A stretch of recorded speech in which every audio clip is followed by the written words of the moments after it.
माकपचे ज्येष्ठ नेते सीताराम येचुरी यांचं निधन झालंय। वयाच्या 72व्या वर्षी त्यांनी अखेरचा श्वास घेतला।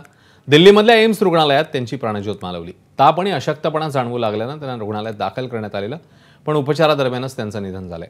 2015 मध्ये त्यांची मार्क्सवादी कम्युनिस्ट पक्षाच्या महासचिवपदी नियुक्ती झाली। एक सामान्य कार्यकर्ता ते मार्क्सवादी कम्युनिस्ट पक्षाचे महासचिव असा त्यांचा प्रवास राहिलाय। डाव्या विचारसरणीशी ते आयुष्याच्या अखेरपर्यंत एकनिष्ठ राहिलेले पाहायला मिळाले। प्रचंड नुकसान देशातल्या कामगार शेतकरी चळवळीचं झालेलं आहे। सोलापूरच्या वतीनं मी त्यांना क्रांतिकारक भावपूर्ण श्रद्धांजली व्यक्त करतो। त्या पार्लमेंटमध्ये सीतारामला उत्तर देण्याची कोणाची सुद्धा ऐपत नव्हती। इतका बुद्धिमान माणूस, मार्क्सवाद लेनिनवादावर जबरदस्त अभ्यास, एक अर्थशास्त्रज्ञ, या देशाचं भविष्य काय असावं हे स्वप्न रंगवलेला सीताराम येचुरी। सीताराम येचुरी यांचा आपण आता परिचय करून घेऊया।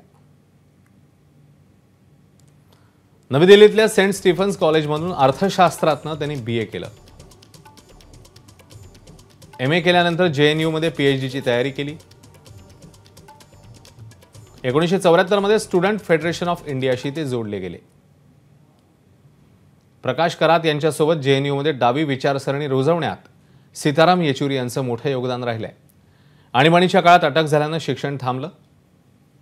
1992 मध्ये सीपीएमच्या पॉलिट ब्युरोमध्ये त्यांचा समावेश झाला। 2015 मध्ये सीपीएमचे सरचिटणीस ते बनले आणि डाव्या विचारसरणीची आयुष्याच्या अखेरपर्यंत ते एकनिष्ठ राहिलेले पाहायला मिळाले। एबीपी माझा, उघडा डोळे बघा नीट।